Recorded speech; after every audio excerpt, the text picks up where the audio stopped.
Hi, and thanks for joining me at the Google Growth Hub. I've had a number of you email me recently wanting me to go through a bit more detail the Google Health Check, and we're going to do this as a week by week. We're going to tick each one of these items off and then move on to the next one. The best way to reach out to me also is if you put any of your questions or queries into the Facebook group, you might find out that there's actually a number of you all asking the same questions at the moment. So we're going to start this with our Google health check, and we'll just go through week by week. But also, yeah, reach out to me anytime you'd like in the Facebook group chat. So we're going to go to resources to find our Google health check, and then we're going to scroll down to the blogs. This is one of our original blogs. So the Google Health Check. From here, we will take you down here.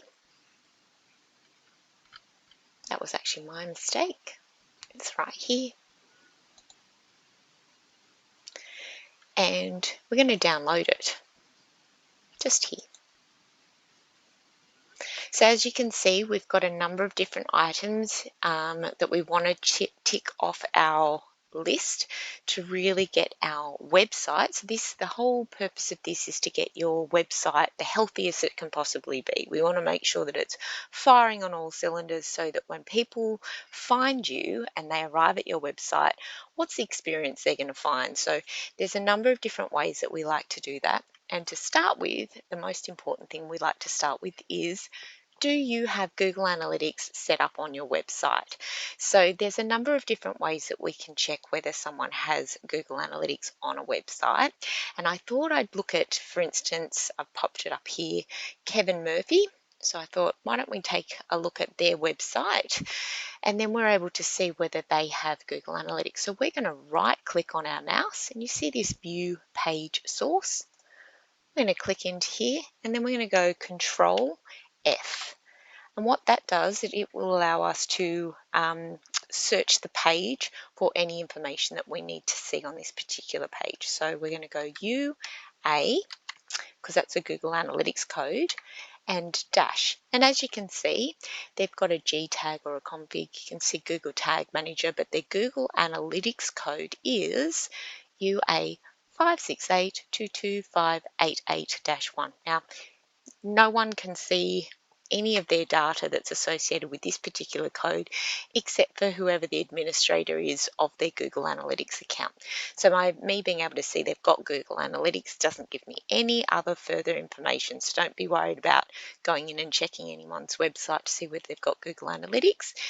This data is literally a piece of code that gets put on to the back of your website.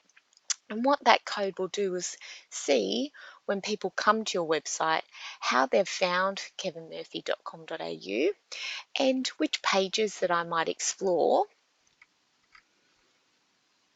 on their website. And then once I've had a look, if I click out of their website, that's considered bouncing.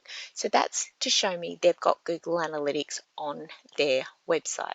Now, if you go to your website and you find that you don't have Google Analytics set up on your website, then definitely reach out to me in the Facebook group, because I can help walk you through this step. You actually log into analytics.google.com, and by logging into there, it will ask you to sign in. From the sign in page, you're then going to go in with your Google account. So you will have a setup. It doesn't have to be a Gmail account. You'll have set up a Google account, which allows you to have a look at your Google My Business page. It allows you to have Google Ads. So your Google account is actually what you would use to log into your analytics account. And from there, I can take you through a step-by-step guide of how to actually set up your Google Analytics code by going into the administration field and actually setting that particular code up. Now, simply setting up a Google Analytics code won't actually give you that data. It won't actually access that data on your website until you place it on your website.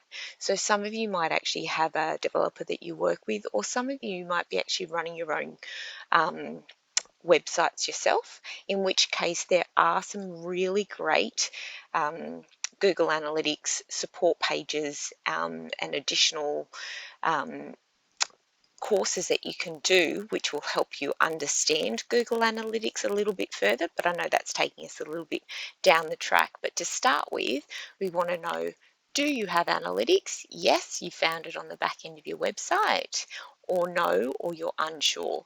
So at least this gives you a bit more information about your Google Analytics, what it is and what it exactly does to get you to understand your customers. So I think it's a really amazing tool, because otherwise you don't know where your customers are coming from, you don't know what they're doing on your website, and how can you create a better experience for a client if you don't even know where they've potentially come from.